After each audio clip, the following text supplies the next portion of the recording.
They're not good for waking you up. So we wanted to create an improvement upon that. And so we will do that tonight. We'll demonstrate for you tonight with light, sound, motion sensing, so understanding the environment, the person trying to be woken up, and then assigning a skilled task to the person that's being woken up by shooting balls at a basketball hoop. So skilled task. Okay, so we're going to demonstrate that now. I'll just go through a brief walkthrough of this. We've got a simulated headboard here with LED lights on it.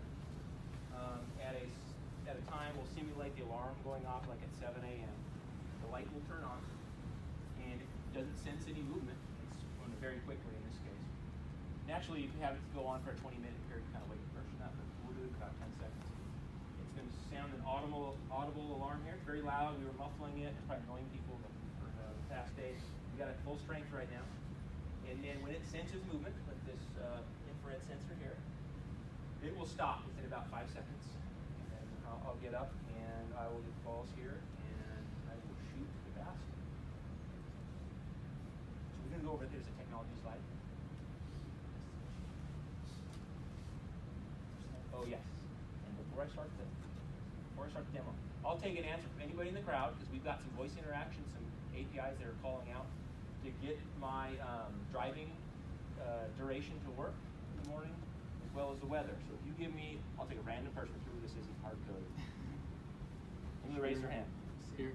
Name the city. San Jose, California. So it'll say San Jose plus Jose, California. That's just the API.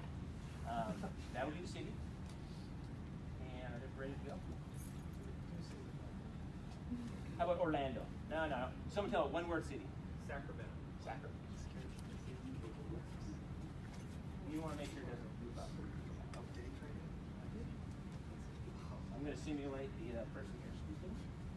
And the screen over here is counting. We'll count down. I'm embarrassing one of my team members. He didn't want me to do this.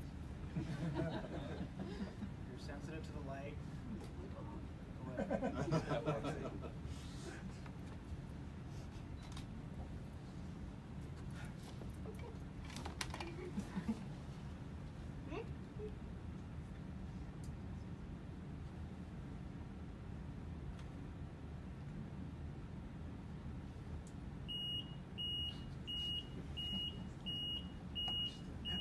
The truck's gonna hit you anytime. Good morning, Jeff. The weather is 49.41 degrees. Traffic is normal today. The estimated travel time to Sacramento is 1 minute. Time for some b-ball. Wow. The IP address. Say what? That came out of testing. I don't know. The IP address must be coming from Sacramento. 1 minute, maybe by the Hyperloop or whatever. What happens if you don't shoot the baskets right now? The alarm goes off somewhere? It's if I were to lay back down and go still again, it's going to see that there's no movement around here. It's going to start to audible. Okay, another thing here. There's two sensors. There's one for the ball going through the hoop, and there's one here showing temps. In case I miss. Is that the best you got? It saw me when I walked over to it. I believe that's what happened. It flashes when you make it. Good job. I'll miss another Wow. one on purpose. Wow. Oh, that's funny. Don't quit your day job. I'll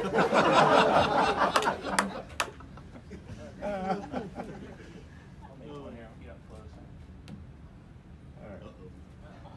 Yeah. There.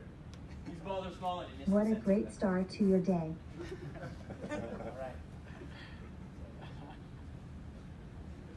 All right. So, the technology we used, .NET C#, JavaScript, C++ for the Arduino devices, HTML. We used AWS Poly, which is basically we feed AWS text, and we were doing that in real time. It was going out all the way to one of their servers somewhere and coming back with those words. Sacramento. Yeah. Better than 3 minutes. And we also use the Google Map and weather APIs as well. Just made a call out to that city that was named, conveniently one word. And we used 3 ESP8266 Wi-Fi microcontrollers, kind of like Arduinos. They kind of overlap with those. And they're mounted, and they're talking to each other in some cases, as well as back to the server the application's running on over here, the PC. And 3 types of sensors. So an infrared sensor over here that senses human movement. This is more of a distance to some physical object, so if something passes through it, it bounces ultrasonic sound waves off of it. It measures how long it took to come back. And then this is just a break beam sensor. If it gets blocked, it will send a signal to the it waits a second. And so those are the 3 sensors. And yeah, like I said, some of the devices communicate with each other as well as back to the server. Questions, guys? What was the hardest challenge you guys faced? We so last night we came in here all eager to go to work, after a long day of work and had a few drinks, and we couldn't get anything to work last night. We set out to do it in Node.js, and we can't figure it out. So most of us went home, and we came back this morning with some energy. We didn't stay up all night, and we hit it hard this morning and got through. So it was one of the sensors. I had trouble with this sensor, and this one a little bit too. This was the best one here. The Arduino stuff was fine. The communication was fine. And then just crunch time. And some of the JavaScript with the voice was a challenge for Jamal, but we got through it. And so I guess in the future, if we were to enhance this, this isn't a sellable product. It's kind of a demonstration, but we would add a snooze feature, so I could lay there and typical alarm, maybe voice interaction. I didn't communicate with it and say anything to it. That's a little bit additional work, quite a bit. And then improve miss detection, a better detection up here to make sure I'm actually shooting shots. Anyone else? So do you have a lot of familiarity with the sensors? You came with a box full of toys to play with? I did. I came here with my nerd box, broke it out. It's all over the table. I tinker with these things. I've done a lot of proof of concept with it at home in a kind of controlled environment, doing very little. This is the first time I brought stuff together and put it all together. They're a lot of fun. How much automation do you do in your regular life? I don't do any. I would prefer, if I were to do it, I would do it homegrown, home built. I wouldn't trust any of the cloud providers out there. I'm very skeptical of sending my data out. So I do very little.